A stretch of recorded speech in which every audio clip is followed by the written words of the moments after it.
Seorang petani yang sedang membajak sawah baru-baru ini menjadi viral.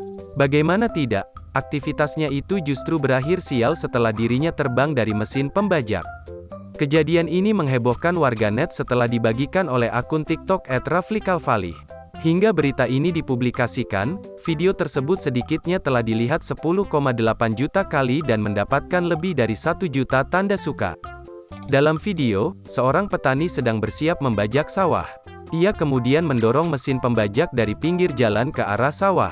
Sang petani sendiri menaiki mesin pembajak tersebut, agar terkendali jalannya.